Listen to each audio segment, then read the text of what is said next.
And we have a very special guest on here today, hailing out of Austin, Texas, the one and only Mr. Clint Turner. Dude, I saw Clint in a group. I want to say this is probably a year and a half ago. And I just started clicking around on your page. I'm like, man, this guy really knows his stuff. And then it seems like you went from a semi-new investor to like, holy smokes, in a very short amount of time. And I've always been excited to chat with you and network with you. I know you're doing some substantial size land deals. I'm sure we're going to get into that.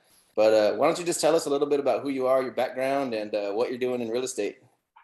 Yeah, man, sure. Appreciate you having me on. And thank you.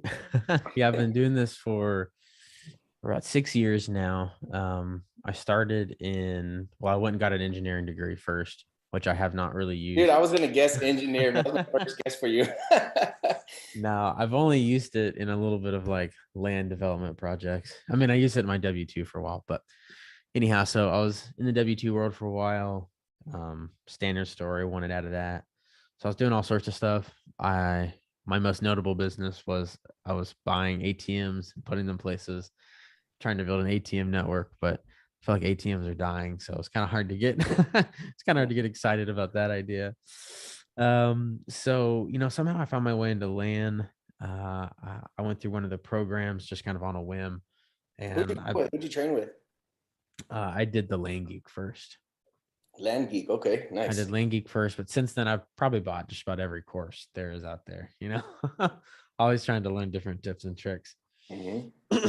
But yeah, I did that, and I did my first land deal. I bought a property for like $1,000, $900, something like that, and I sold it for 1,500 down and $250 a month for Hmm. 4 or 5 years. I don't remember. And it was the first like substantial, like I guess substantial entrepreneurial win I really had at that point. And so land just kind of stuck with me. And then since then, I have just gone down the rabbit hole, done all sorts of different deals, owner finance, creative finance, buy, sell, wholesale, flip. We're doing some development, subdivide stuff now. So kind of trying to round it out and figure out all the different land facets. And it's been a journey. It's been fun. And you know how it is, man. It's always a new day. Always a So new day in the land business. let me ask you this. So you've been in land and haven't switched at all. No houses, no nothing, just strictly land mostly is your main focus. Yeah, I never have. I have bought a couple properties that have had houses on them. So I've done some house rehabs and some flips and such, but never on purpose. um, and I take that back. When I was getting into real estate, I was trying the wholesale strategy and trying the flip strategy. And I was working with somebody else, so I had a little exposure there. But since I did that land deal, man, it's just been 100% land, nothing else. I mean, when you print money out of thin air, you kind of lose all hope and everything else. Right. I mean, you like for someone like me who was looking for a way out of like the job, right? And then B had never really had that super steady source of income. Like land was just like it just grabbed onto me and just held on to me. And so I kept running at it. And eventually I built up a big note portfolio, and that kind of took a lot of the money, the monthly can I pay my bills stress off. And since then, just give me a lot of freedom to kind of grow the business. It's been a lot of fun. Yeah, man, I kind of got into it, I think, by accident myself because I'm a general contractor and a home builder and all that stuff. I've never built a home, but I'm licensed for it. But I've been in remodeling my whole life. And I started seeing these guys on YouTube saying that they were doing marketing to acquire real estate leads. And so once I kind of caught on, I'm like, okay, I can do that. I know marketing. I've been doing marketing for a very long time. So in my mind, I pictured myself like buying the houses and doing those types of flips. And I got a farm, Grandview, Texas, just south of Fort Worth, and I made 85 grand. And I was a new guy. I was like, okay, I'm not going to do houses anymore. Yeah. Yeah, so we completely switched our focus 100% to land, and yeah, we're never looking back. Same thing. We're just almost on the tail end of our very first subdivide, 108 acres. So can you talk a little bit about that? How does that work? How do these subdivides work? Are you doing any kind of developing? Or are you just surveying them off and flipping them? And kind of what areas are you interested in? Yeah, so it just depends. So I built a huge buyers list and kind of like land following, I guess. Mhm. Um, through like Southern Colorado, West Texas, and some different parts of Arizona. And so we've had a lot of buyers out there. So our first projects were relatively small speaking. We'd find like 100 or 200 acres and we just cut it up into the minimum, the maximum minimum size, right? So like for Texas, it's 10 acres. For Colorado and Arizona, it's 35 or 36, depending on where you're looking. And when you go that route, you don't have to do all the development work and all the, you can just get it resurveyed and cut the lots up and sell them off. So we did a lot of that at first and sold to our existing list. We still do.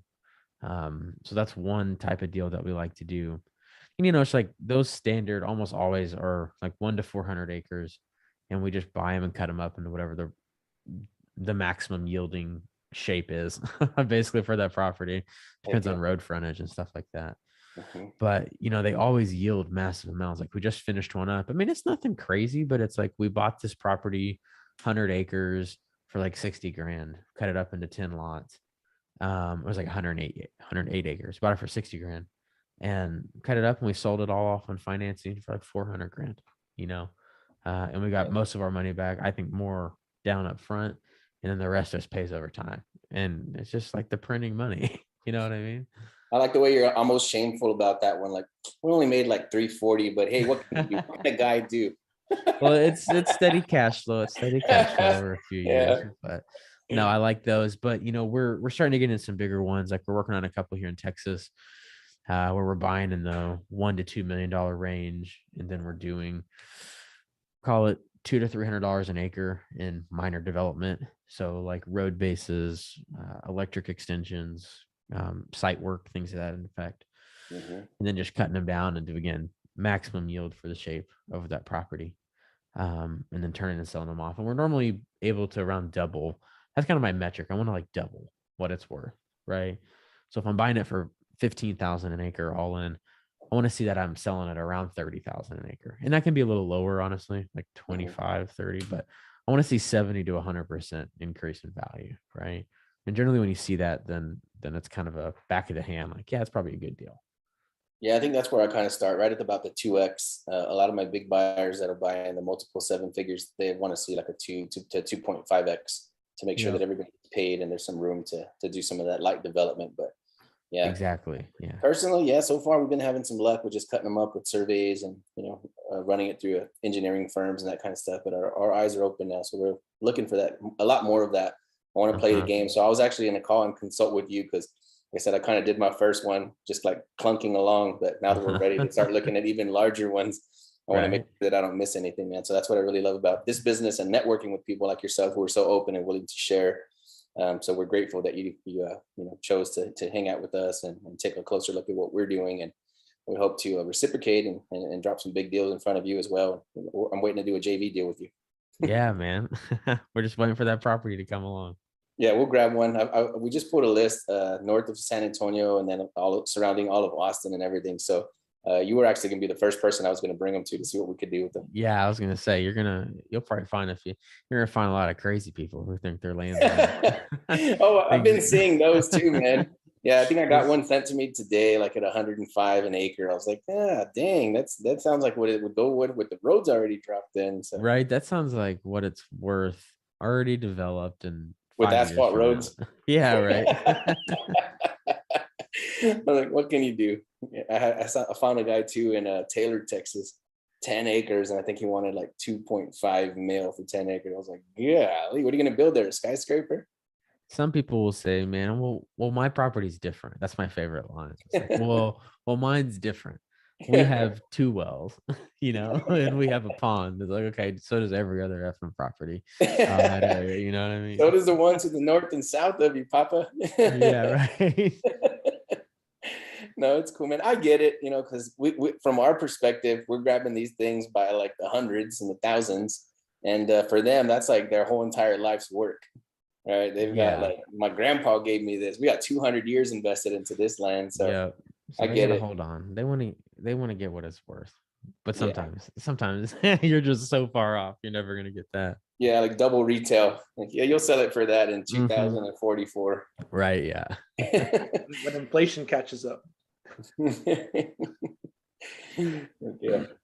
So what are you guys doing for marketing, man? Primarily, like, are you still hitting a lot of mail, or are you guys working on other? I saw you post something one time about texting. I'm not too sure where you guys were going with that. Yeah, so like personally, like my shtick with marketing and what I teach is find a channel and master it. You know what I mean? Don't do direct mail for 2 months and then be like, oh, I'm going to switch to texting and then I'm going to do cold calling. Then I'm going to try to do it all at one time. And I haven't even gotten good at one of them. You know what I mean? I don't know why I haven't got a deal. Right. So like pick a channel, stick to it and work it. These days, my favorite strategy is still direct mail. Just like, it's funny. We stopped, like we didn't do any mail from late November to the beginning of January. And just this week, a little bit of last week, we've just had some mail responses rolling in. And I guess prior to that, for the last 45 days, it had been all text leads. And it's just so funny how much more motivated and less like snobby the people that we find, the real ones that respond to your direct mail, not the haters, but the real people that respond. Just so much more willing to work a deal. So I'm never going to go away from direct mail. I think done properly, it's probably the best lead source, in my opinion. But that's the catch, is properly, right? Like everybody wants to send the same damn letter that's been sent 10 million times, probably 100 million times at this point. And it's like direct mail is marketing. You know what I mean? Like direct mail is a function of marketing. Everybody takes a course and they're like, oh, I just got to send 2,000 mailers. It's like, no, you're engaging in the discipline of marketing. And so like you need to understand how to connect with somebody on the other end of that letter, what kind of other touch points you can have, right? Text message, cold call, follow-ups, things of that effect that make your marketing efforts more effective. So, we do a combination of, it's kind of like a 3-step, like our acquisition team is kind of 3-step. We do mail, we do text message, and then we do like basically like an in-between person who is always kind of working those leads, right? Working what's coming in, and then working we call them high target list, like the high target list of properties that we want to go after, right? We have a few areas where it's like, by the end of this year, I want to have spoke with every single one of those people and they know who we are, so that at the time, when the time comes, they're ready to do a deal. Maybe we can do a deal with them, right? So the marketing, I feel like, is so dependent on what your goal is. There's some areas where I'm looking to flip properties. So I'm going wide, right? I'm going wide. Here's what I'm paying in the area, direct mail and text message, and see what I get back. There's other areas where like only 409 properties meet my criteria, or like 37 properties meet my criteria. So with those, we get a little more in depth, right? We'll go direct mail, text call, direct mail, text call, and see who we've hit and who's responded. And then we'll evaluate who has and who hasn't, maybe reskip trace and get better data. But like the whole thing of this is to show there's not a perfect answer. Like if you go pull the same list and you send the same letter, you're probably going to get the same results you see that most people talk about, right? I think at the end of the day, you gotta like be creative. It's marketing, right? You gotta be creative, use different letters, use different templates, use different tactics. We're scientists. Yeah, right. It's almost like it's its own art and science, like mixed together. And so we do everything by campaign. Like, hey, for this West Texas campaign, we're gonna do this letter template. We're gonna follow it up with text messages that say things like this. And here's what we're gonna say to the leads. But for this list outside of Austin, we're gonna take a different approach where we send maybe a more like flashy package, right? Like an 8.5 by 11 envelope to those 137 people that we know. So the simple answer is it's a combo of direct mail and text message is really our main stuff. But I like to focus on the campaign, what you're going after. And I think so many people miss the multiple touches, the piece of mail, and then the text message and the call behind it, right? Mm-hmm. Or the repetition of doing that month after month after month until somebody finally calls you the fuck back. You know what I mean? Dude, so much you covered right there. I should have been taking notes actually while you were talking, because I'm like, oh dang. So lots to unpack there, man. You're the first person I've ever heard that said that, that they're going to hit every single person in that area. And not only to grab the ones that are ready to sell now, but to have created a relationship with those people so that in the future, when they're ready to sell, I mean, that's very methodical. You know, that's amazing right there. You're the first person I've ever heard say that. And then also really digging in on the ones that have not responded. Send them something different. You know, just completely hit them from a different angle. Send them a different looking package. Like drilling down on the ones that aren't talking back to you. Yeah. That's another thing I haven't heard anybody bring up. So it's I had usually though, like if they ghost you, or they don't deal. respond, people don't even get back to those people at all. Right? One of my really good friends in real estate, I can't take credit for this, I wish I could, but he's working on a storage deal, and actually they already closed it. And he always uses this, it's hilarious to me, this tactic to get people to respond to you that normally won't. You just go that super extra mile and personally figure out where the hell they live or take mail, right? And he goes to Home Depot and buys a mailbox, and he puts a letter inside the mailbox, and then he mails the mailbox to him. And so they get a mailbox in the mail, and it opens it up, and it's like, hey, just trying to get my foot in the door here, like call me, right? I've heard of other people sending a chocolate boot, like a big old 2-foot chocolate boot, and saying, hey, just trying to get my foot in the door. You know what I mean? So there's so many different creative ways to market. And I think that's why people get stuck in this business, is they're just thinking one text message is going to do it. Right. And the ROI on that could be so simple, like $50 for a mailbox or a chocolate boot might get you a 10x ROI. Right. So, but that's obviously not feasible if there's 10,000 properties you're trying to hit. Right. Yeah. So that's why you got to treat it campaign by campaign. What's the best way to go about it?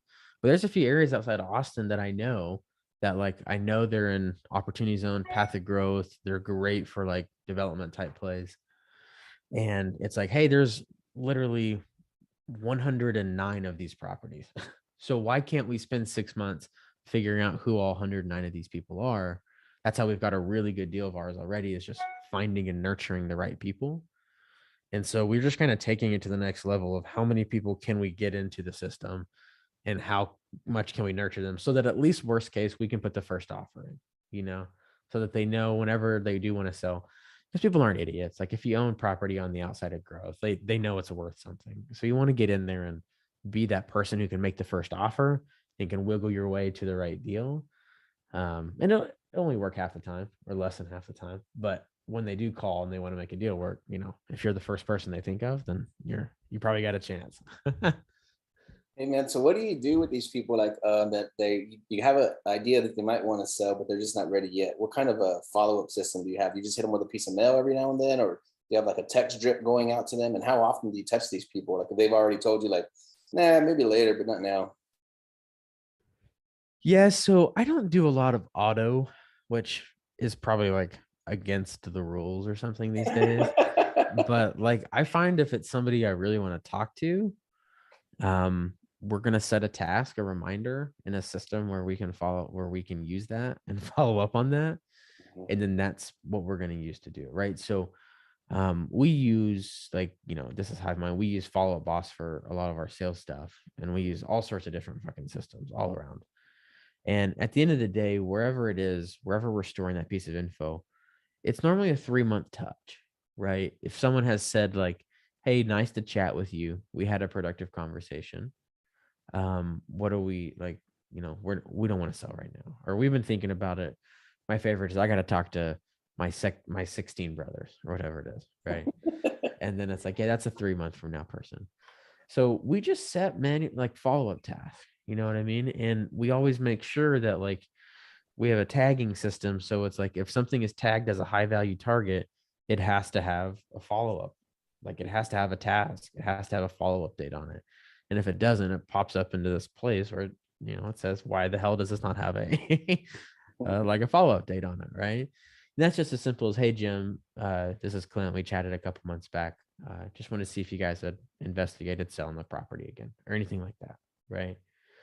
And we had a deal we did this for 9 months on, and there were 19 people involved in the sale. So it was complex, and they weren't lying when they were yeah, that's not over the top. It really was 19 people.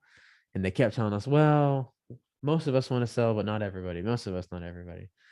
And we were just the first. Actually, we weren't even the first people. They tried to list it. They tried to take another offer. It fell through, and then they ended up taking our offer, right? And that's a deal we'll buy for 1.3, and we'll put $200K into, and we'll sell for 3.35. You know what I mean? Nice. So that one was just a function of follow up in the right people, right area. Right. So once the checks hit, you become a believer of the system. Right. But yeah, man, for marketing, like I really just try and focus on the campaign. And then for follow up, if it's a wide range of people, we just have them on a consistent marketing list. If it's a place I want to do deals, it's like there's always a text or an email or a voicemail going out to them, right? Every single month, some form of something's going out. Are you always chasing bigger deals now? Or you've kind of leveled up to chase bigger deals? That's all you're chasing 100%? I always tell everybody I talk to, like, you never run from what's worked, Yeah. right? So I've done a handful of bigger deals, and I've done a medium amount of medium deals. I've done a lot of small deals. And so my goals kind of reflect that almost backwards. It's like I want to do more big deals, but like this year, I still want to do like 1.5 million in flips, and I want to do 1.5 million in notes, right? Those are all things I've done before. And I, with very little change, pretty confident will execute and do again. But then on my board, I also have, I want to do like 5-7 figure development deals, right? So that's where the business isn't really honed in yet, where it's a lot of just brute force learning, trying, failing, succeeding, whatever, right? So yeah, I'm not running from what's worked. Like we have areas that we work, we have places that like all day, every day I can buy a property for 9K and I can sell it for 7K down and 500 a month for 10 years. So literally there's an area we do that for. We buy them for 9 to 12 and we sell them for 5 to 7 down in 4 to 500 bucks a month for a decade. It's Forever. Crazy. Like that's just the kind of stuff where you know about it. It's like, I just can't not do that anymore. Like I could never stop doing that until the well runs dry. It'd be a sin to not go after those. It would be. I think me too, man. People ask me because I do tend to talk a lot about bigger deals because that's what I'm after. That's what my radar is on for. And I want to get better at it. Not that I'm the expert in that space, but that's if I'm only focusing on that, then those will start to appear more often. But then I also tell people, yeah, don't like jump over a dollar to pick up a dime, right? So if something hits you in the face, even if it's a house, take whatever you can get along the way. But again, like just kind of having your radar on for the targets. And that's what I say, like, there's two sides of that coin. If you're a Tony Robbins fan, I'm a Tony Robbins fan.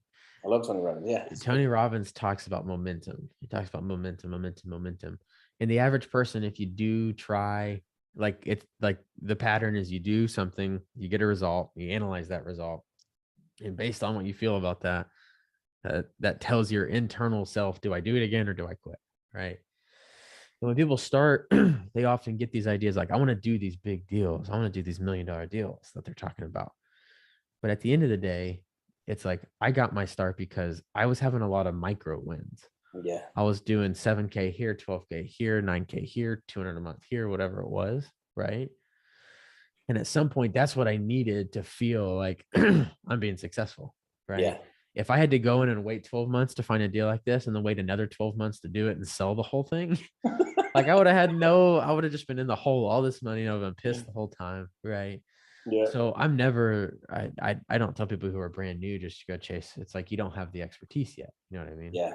Do stuff where there's less moving parts. It's easier to do. Maybe you don't make as much the first couple of times, but you want to do something to where you get momentum, you get experience. Right. I tell people until the 4th or 5th year of my land business, I never really took a huge check from it. Like I would take nice monthly checks or quarterly or whatever. But like in the last couple of years, I finally took like some 6-figure distributions or some big deal wins. Right.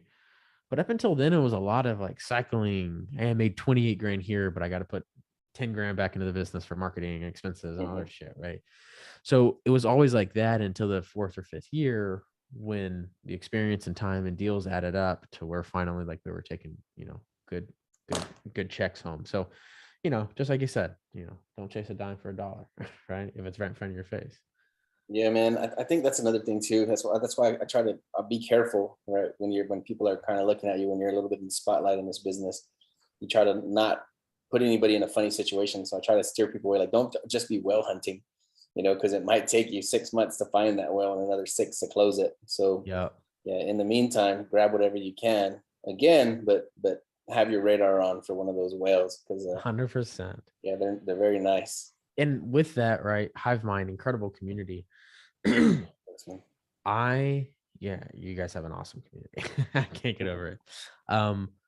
There are so many people who like just like the most that they've gotten, the biggest return they've gotten out of like an investment in community, investment in coaching, investment in a program is exactly what you just said. Is like you're doing deals, you're doing the base hits, you're hitting the doubles, right? You're making nice checks here and there, but you don't feel like that growth is, and then that opportunity is there, right? That opportunity is right in your face. There's a big deal, you know, in your gut, it's like the right thing, but who do you turn to actually get the deal done, right?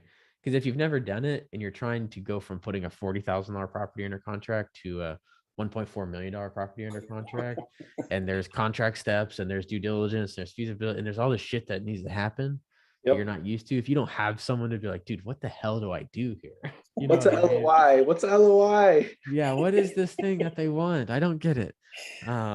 Like you gotta have that. And that's the biggest thing, I think, because like you got to get started and you got to do something, and eventually those deals come up. I remember vividly there's a deal, and it's funny because one of my clients ended up getting the deal. But it was like, call it 3 years ago, this deal came up. It was like 500 acres in a pretty known like area in Arizona. And it was just perfect. The amount of road frontage, the electricity, the everything. It was like just a beautiful buy at 60K, sell at like 400 or 500K once you're done with it all.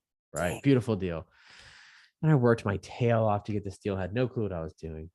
And eventually, just for whatever reason, the sellers came to the conclusion that like even after call and text, it's just like, no, we're just not going to sell it right now. Right.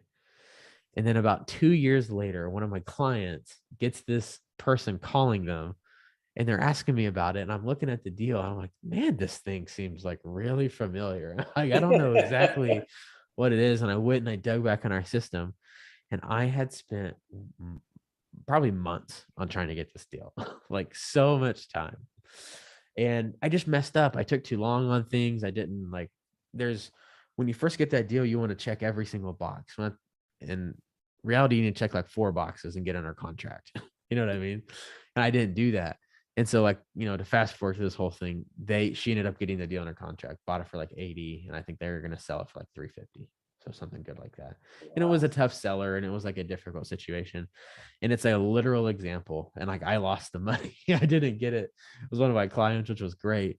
But like they, just by knowing how to act faster and how to get the right contracts in place, how to take the right steps, they were able to lock it up when I was like fiddling around trying to things I thought I needed to do that I didn't need to do, right? Lost the deal. So people, community, who you're around is always the ticket.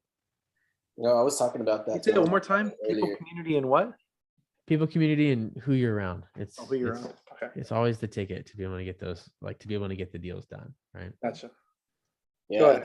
That was kind of the driver behind this whole entire hive mind thing, is like, let's get ourselves around some people who are really doing it, right? And with the expectation that a lot of people that came on board would be a lot smarter at this than we are, and they would accelerate the growth for the whole. And I was talking to one of my guys about this today. I got a 5 acres in Conroe, Texas for 11 grand, and I wholesaled it for $3,000 when I first started. Because I called an agent or somebody over there, and I told him that I had some property in Conroe, and he shot me down quick. He's like, oh no, nah, that's far out. Nothing's happening out there. So I'm like, okay, I'll make me a quick 3 grand. The person that I sold it to listed it for 190. And I'm not even mad about it. Because it's like, I feel like I've paid that for my education. So that gives me permission, to make 50 grand or 100 grand on the deal, because it's like, I paid $150,000 education. And that's only one example, but there's plenty of those that I have in my memory banks now. So it's like, yeah, so if I paid $1 million or $2 million for my education, like, it's all good, because now not only am I learning and using that now, but I'm also sharing with other people. And, so I think it's a good environment. But like you said, being around the right people, being in the right groups and in the right environments is everything. Because if I had known what I know now, I could have added an extra 7 figures to the books for the last couple of years. Right. But here moving forward, I know we'll make up for it quickly. And then another thing that you had said about, I dropped it. Never mind. We'll come back. Okay. So we kind of mentioned we're going to cover this, but let's talk about tax liability and how How are you dealing with that? Because People are talking about this.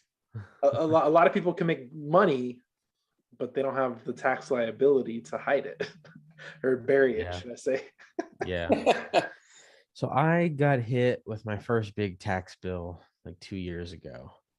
And that was enough to make me like really have to figure out how to not let that happen again. Right.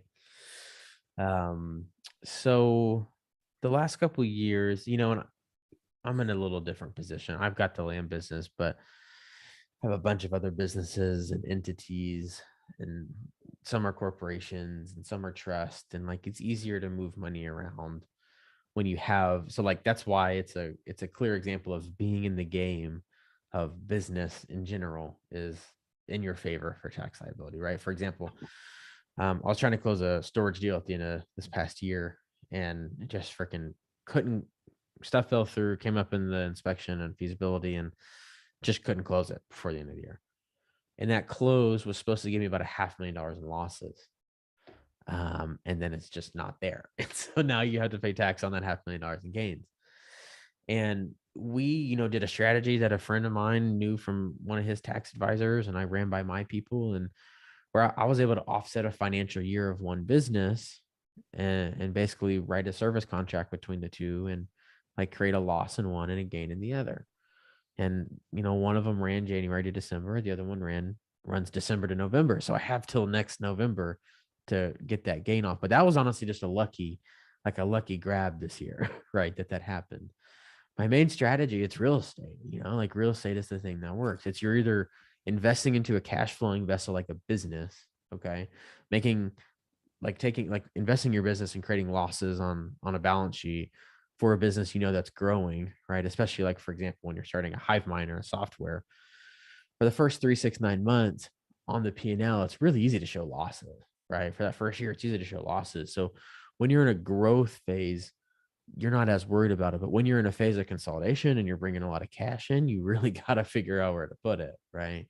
And so my vehicle of choice has been storage. You can generally find, and especially for the people who are listening to this who are high income earners, like you really got to understand this. Like you have things in your life, things in your business sphere that create income, right?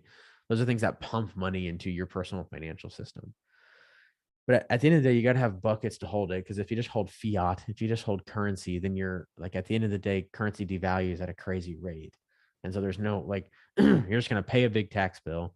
And then all this value that you've earned in the marketplace is it's just going to naturally go down. So you got to find something to defer that, right? I like storage a lot because we're land people and we don't like people. We like very simple. And so like storage doesn't obviously there's people storing things and tenants, but the amount of issues you find relative to residential real estate, commercial real estate are a lot simpler, right? And that's why you see a lot of the Blackstones and the Trident Capitals and all these people are getting so deep into storage over the last 2 or 3 years. Is because it's a very recession-proof, consistent asset that pumps out around 8 to 15% of your money per year, right? Actually does better in a recession. It does better, right? Yeah, people, yeah, absolutely. It's recession-proof. That's why they're interested in it, right? It's a very recession-resistant asset, so that's why it's very attractive. But the other great thing about it is just like when you do costs, like you can do cost segregations against it. And as a general rule of thumb, if you put $100,000 into a facility, right, most banks will loan you about 80%. So let's say you're buying a $500,000 small storage facility. With that, right, you're going to put about 100,000 in. The bank's going to give you 400. And at the end of the day, when you do the cost segregation on that, you're going to generally get about double what you put into it as a loss, right? So I put 100,000 in. I'm going to show a K1 that's going to be minus 200,000 against my income for that year. And that's through cost segregation and like different strategies you can use there. But in the meantime, the capital I put in there, that 100,000 is going to pay me about $1,000 a month, right? And if you want to get creative and do value add strategies and stuff like that, you can grow the value of the asset, and it's just going to grow with time as well. So yeah, I'm a huge believer in commercial real estate in order to like take your capital and offset it. There's also other great strategies like overfunded whole life is something that people don't talk about enough, I don't think. Like you can basically go and overfund a permanent insurance policy with capital gains that you have, and you can use that insurance policy to invest, and you can invest tax-free through that. The guru popular word for that is the infinite banking concept, but really what it is it's just overfunded whole life insurance, and you use that as a way to invest. I've been looking to chat with somebody about this for probably about 6 months now, and obviously not very hard because, of course, I would have probably ran into them a lot quicker. But that's something I've been super interested in, man. Can we expand on that a little bit? Yeah. So, like, let's say over the past 5 years, you've made $500,000 and you got it sitting around, right? You're like, oh, I could put it into an asset, or I could put it into something else. And there's this idea of, right, we have families and people grow. Insurance in itself is a product, right? So like there is a return on investment that comes from having insurance simply on the fact of the peace of mind it gives you, that you know that a permanent insurance, a whole life, right? And quick disclaimer, I'm no financial guru, nor am I an insurance salesman. But at the end of the day, there's like two different kinds of insurance, right? There's typically term life insurance, which is where you pay or your employer pays a small monthly fee for you. And if you die and get hit by a bus, you get a payout, right? And then there's permanent insurance or whole life insurance. And that's where you pay, most of them are done over the course of like 3 to 5 years. You pay $100,000 into this policy. And for your whole life, no matter what happens, at the end of your life, that principal balance will pay out to whoever the guarantees are of it, right? But it's an asset on the balance sheet, just like a house is. And so banks will lend against your whole life policy. And often the insurance providers will lend against your whole life policy for you.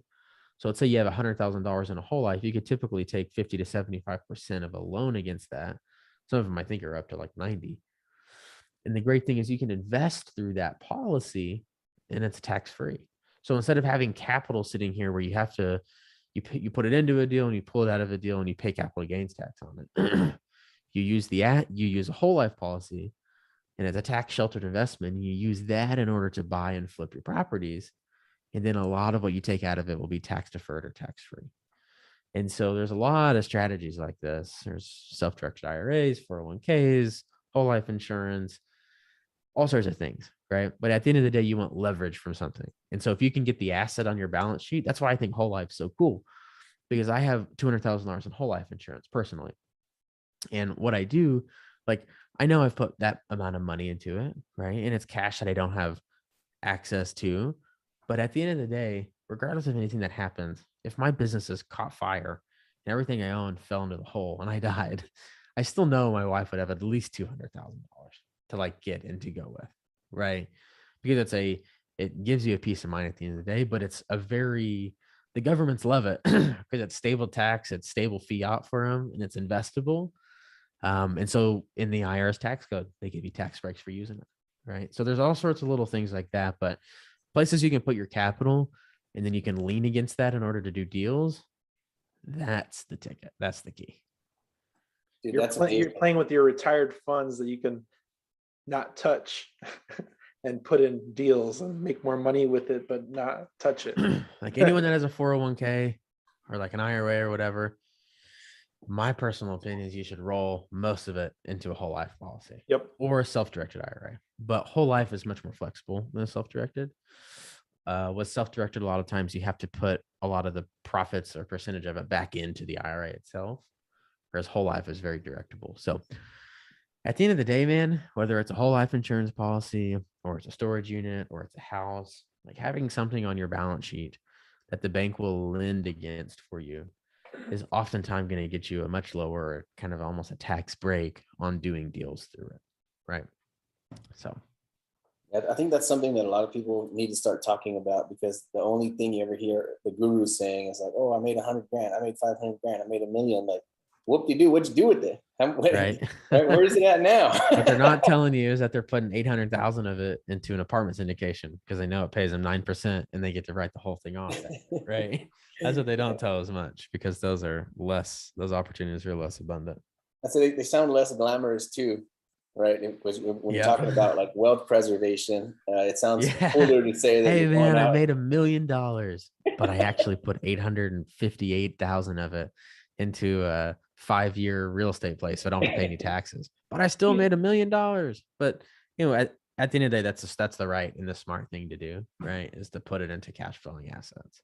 I think that's something that we need to start talking a lot more about as a community, because I really do feel like real estate and the community publicly is like its own entity.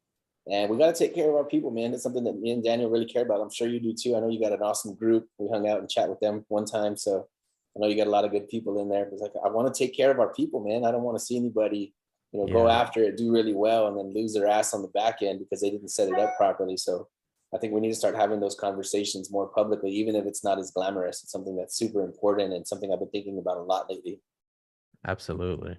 So let's kind of jump down the note route. You've talked about a lot of notes. Are you keeping all your notes? Do you sell them, or are you just keeping it for cash flow with those $9,000 I and keep just about $12,000? every note. Keep it Just out. about every note. Yeah. That's huge. So let's talk about the note strategy and how it can be used to let people free out of their 9 to 5, because a lot of people think they need rentals to get free. So if my brother listens to this, I apologize, but my brother's like, I need 10 rentals to get free from the job. And I'm like, you don't need rentals. What are you talking about? Yeah. So, my answer will not be as sexy as you may expect, because I Okay. like to keep it real. If you're right, so to answer your question, yeah, you can cash flow the shit out of land, mostly out of rural land, very rural land. That's Yeah. like pretty far away from anything, because there's not a massive demand for it and banks won't lend against it. And so pretty much anybody who can connect buyer to seller is going to be able to make significant money in that niche. So whether it's 3 hours from a major city in Oregon or Tennessee or Colorado or Texas or Arizona or any of the other 44 states, like, it will work, right? And it's because of those facts. Banks won't lend against it, and there's not as big of a demand, say, within 30 minutes of Austin, where I live, right? So for those two reasons, you can come in and construct deals, and they're typically smaller dollar deals, but they're deals where you can buy them for 30% of the retail value, right? And you can go out and get 10, 20, 30, 40% of that value down from a buyer, because you made them aware of the fact that they can finance land through you, right? Because most people you can't go to the bank to get a loan for it. And therefore they just don't know that they can own land. And in reality, like, for a lot of people in specific income brackets, like lower income brackets, they can own land by going through you, right? Because you have the ability to source it at 40 cents on the dollar. And so you can afford to take 25% down and the rest over time, right?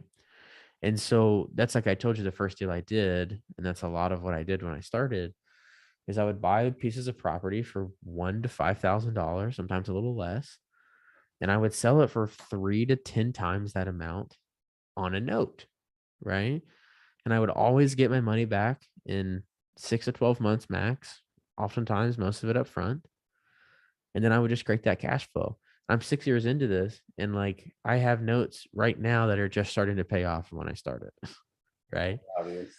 So they've cash flow for that long, and yes, they don't have the depreciation, and they don't have the, asset value or appreciation of the asset, whatever. Well, what they are is they're easy to do, and it's easy to create cash flow that can last you 5 to 10 years, Yep. right? And they're easy to do in the fact that I was able to do, in my first year of being obsessed with it, almost 100 of them. And this is with almost no team, with very little team, with very little knowledge. Honestly, I was still an idiot. Like, at one point we audited those properties, and about 25% of them, I had to go call this. Like, I had already sold them. So I already sold them on notes, people paying me for a year. And at one point I was like, I need to audit this, because I know there's some stuff like messed up in here. Like, some closings were done wrong. Some names were wrong. I knew it. And we found like 20 properties, man, that I had to go back to the sellers and almost just like beg them to, like, hey, I filled this deed out wrong. Like, I need you to re-sign it. And I'd send them gifts, and I'd send notaries. I spent so much money doing that. But that's just like to illustrate, you can do a lot of these deals quickly. You can do 5 or 10 of these deals a month, and they can truly net cash flow you $100 to $400 or $500 a month, right? And then you stack those up and, talk about your exit number, and then there you are. Now, the non-sexy side of this is if you want to grow a business, the first $5,000 or $10,000 you think's for yourself actually goes back to growing the business. Right? That's your marketing money. That's your Every marketing month. money. So Every everyone's month. like, once I get to 10,000 a month, I'm going to be able to quit my job.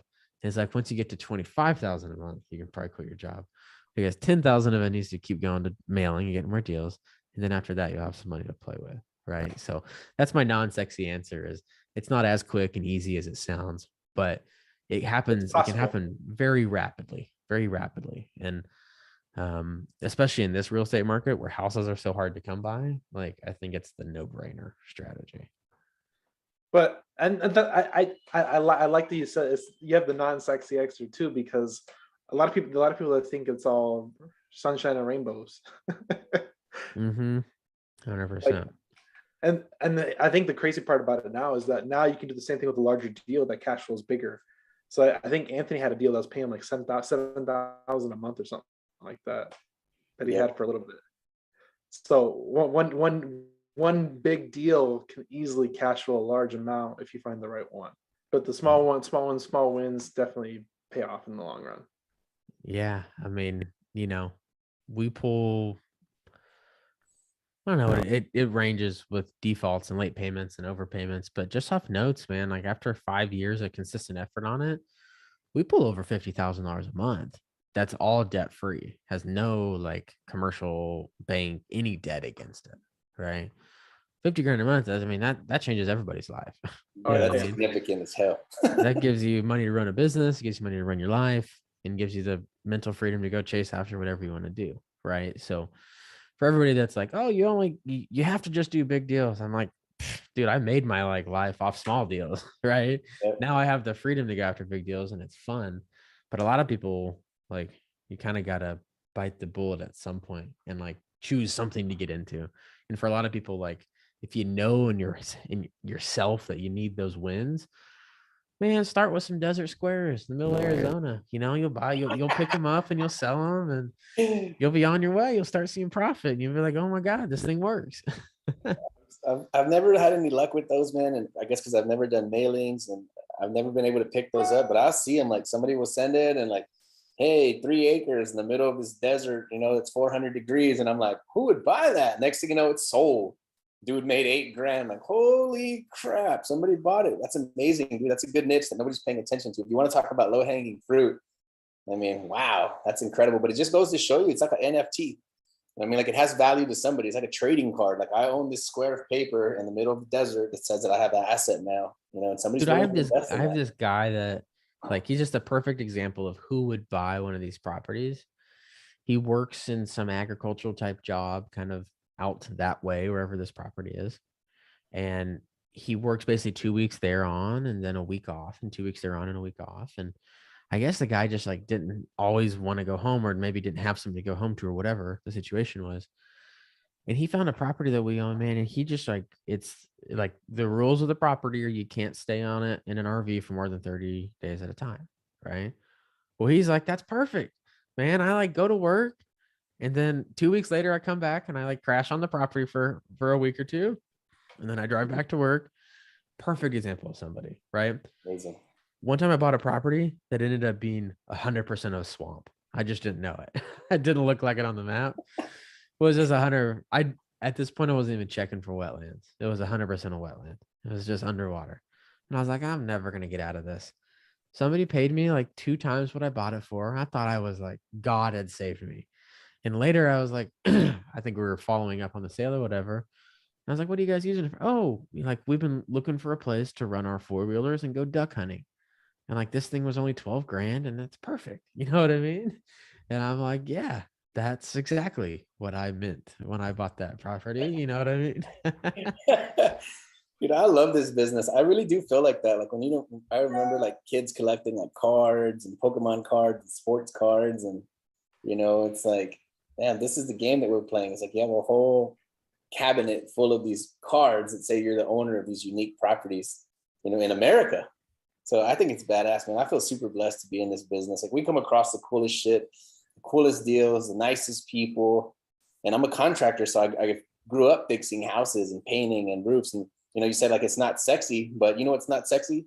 Changing a toilet in the middle of the night or fixing a busted water heater at 1:30 in the morning, you know? That's not sexy.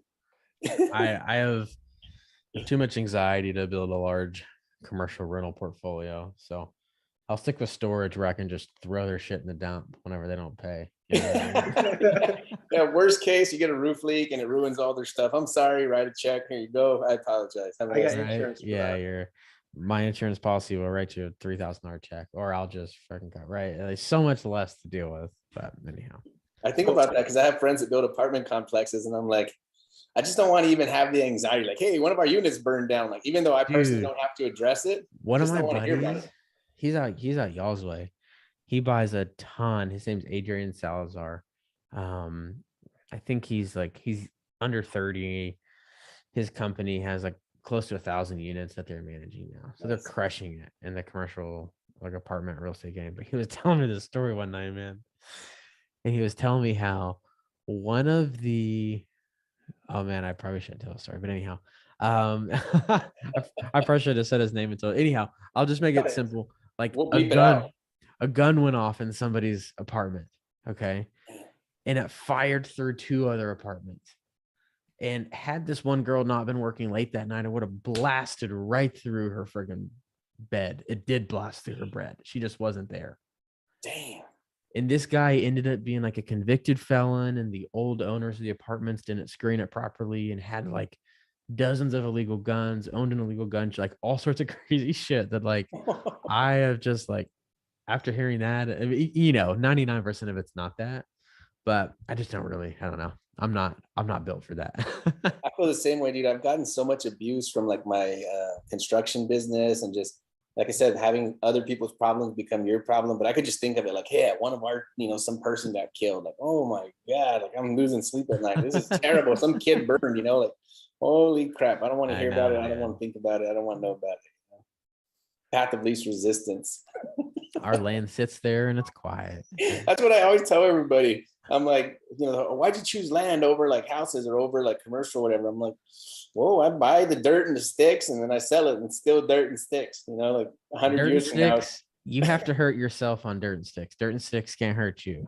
You know what I mean? I love it, man. I feel so blessed to be in this business. I wish I found it a long time ago. But man, yeah, just to be here, I feel super stress free. Get up whenever I feel like it, you know, make my own hours. Like, I think that was the ultimate freedom. And then you do have like the mental capacity to be able to be more creative in your business, because what we do is so rewarding. We get to help people out of weird, difficult situations. And then, like you said, we can reward people that otherwise couldn't be able to buy their own property or their own land. I had a guy, and it was about an hour east of Austin, Page, Texas. And the guy, he was a Spanish speaker. He was the first one who went to go look at it. And he's like, hey, there's some other guy here right now looking at it. He's like, where are you? I got 10,000. I'll give it to you right now in your hand. Cash. He's like, you know, for the down payment. He's like, don't sell it. And I had it listed for like 94.9.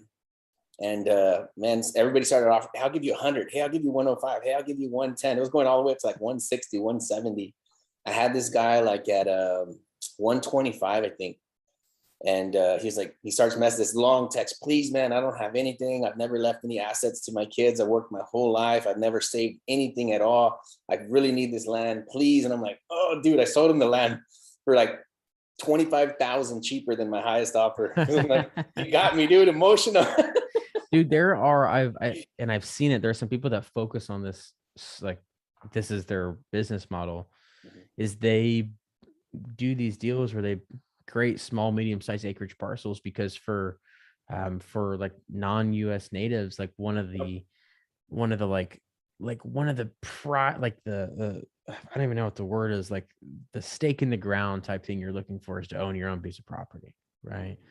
So there were whole companies and development groups that focus on creating low, medium income, like you can buy it with anything that you can bring to the table type deal. And what they tell me, and like some of my friends that work in this space, is that, man, the people are just so grateful, right? They're just so grateful that because people don't really realize it, but to go out and create that offering, yeah, that person who developed it's going to make a shit ton of money. That's great, right? But at the end of the day, they went out and where they could have focused on a luxury development, they focused on creating a low, medium income development. And again, yeah, they're going to make money and they deserve to, But at the end of the day, they gave a bunch of people the opportunity to own a piece of property, something that's like really deep, like deep seated in them. Yeah. And I see that in a lot of different communities and people we talk to is like us US based, US born white folk, we're privileged, but a lot of people that come here, right? It's like, man, like one of the things that they crave is the ability to own property. And when you're sitting in bed at night asking why do people want to buy land, like there's so many different reasons, and that's just one of them, right? I'm a sucker for it, dude. I think it probably makes me a 5% less of a good businessman because I'm just a sucker for that kind of stuff. Look, what goes around comes around, and Yeah. here in about 40 years, 50 years, 60 years, I'll be dead and you'll be dead and we'll all be dead, and that money will mean nothing other than the fact that you help somebody, right? I think about that a lot, dude. Like, I'm going to be dead in about 50 years. So what do I really give a shit at the end of the day? Right. Something amazing happened for that guy and his kids, and maybe that changed their like generations, like just off of a simple signing of a paper. And I took 20 grand less, like freaking amazing, dude. And it makes me, I'll tell you, in my life, I'm not super wealthy or nothing, but I walk around high as a kite for little stuff like that, like where I help people out and just do stupid, meaningless shit that it doesn't mean anything to anybody else except that one person. And I walk around like, dude, like I'm high on oxygen most of the time. And it's little things like that, these little wins, these little giveaways that they're not adding up in anybody's bank account, but like my emotional bank account is freaking overflowing. Yeah. So where can people find you? What's your community? What products and service? What's your Instagram? All that good stuff. Yeah, dude, I know you have to have some kind of killer ass training because everybody in your group is murdering, dude. So what do you offer? Like, how can people connect with you? Yeah, if you're on Facebook, just join our Facebook group. It's called Learn Land University. You can just search that, or maybe wherever you find this podcast, you'll find it. But you can literally just type it into Google also, Learn Land University. That's our Facebook group. That's where we put a lot of stuff. Otherwise, you can just find me on Instagram by my name, Clint Turner. We have a course. It's on our website. It's my A to Z everything I give away. And every time I do a podcast, I give it away half off. So I'll create you guys a coupon code. I'll call it HiveMind50. How's that sound? Dope, man. Yeah, we'll put all the links below the show notes. We'll put it all there. And you can just get it half off. I love to give all my stuff away. People charge thousands of dollars for it. If you follow me, you'll see I do shit all the time for $50. I'll give like everything I know on a subject away. So yeah, man, I hope that blesses y'all. We have our community. If you join our Facebook group, you'll learn more about it. And if you're in the trenches, somebody growing your business and you're looking for leadership accountability, you're looking for a group of people been there, done that. We have some communities and some smaller groups we offer for that too. So always happy to discuss it, but otherwise we give a ton away for free in our Facebook group. And if you guys are interested in that course, you can check it out. And then another thing too that we didn't get to touch on today is you told me that you raised a significant amount of capital. So if people have extra capital that they want to park with you, or people have larger deals that they need to get capital funding for, is that something you make public, or can people connect with you for that? Yeah, man. I mean, personally, I have amount of capital that I can invest, but I also have access to, Anthony, you'll probably understand, but like, no joke, I can make a call and I can have a $50 million deal probably funded. Right. And this is just from being in this community for a long time and networking. Like, I just know a lot of people with a lot of money. And when you can put land opportunities that aren't like apartment syndications where they kick you 8%, right? But like we're doing in a deal right now where I can give my investor 70% return on his money in less than a year. Wow. He parks $1 million with me, walks with 1.7 at the end of the year, right? Those opportunities are not available. So whenever a deal is available, man, if you need someone to tap into some funds, whether it's mine or somebody else's, we always got it available. Dude, I'm gonna start tapping into you for that too, because sometimes like I'll see a deal go by and I'm like, man, we don't really got $7 million to throw at that deal. I'm just gonna put that one on the back burner, but I'm gonna start putting more stuff in front of you, man. Especially, so is it mostly in the Texas, Southern Colorado, and then you said some parts of Arizona? Yeah, my markets that I'm best in, where I know people, Texas, Oklahoma, Colorado, Arizona. That's where I do a lot. I live in Texas, so I'm doing a lot more stuff locally these days, but we got people all around there. But I am doing a deal in Tennessee right now. So, like you never know. You never know where you'll end up with it. I think awesome. I'm starting to come across that more and more as people are telling me that, saying, hey, as long as there's profit on the back end, we kind of don't care. And I've been focusing on Texas so hard. Pretty much the same thing everywhere, Nice, dude. Yeah, we're gonna start to lean on you for that. And then if you ever wanted to do a presentation in front of the group and kind of share with what you're doing and you know how you are taking funds and that kind of stuff, because we have people call us all the time like, hey, I need to come up with $2 million and all that stuff. So Awesome, man. I'd love to. All right. Appreciate your time. We hope you enjoyed the episode. Please check us out on all platforms. Thanks, guys.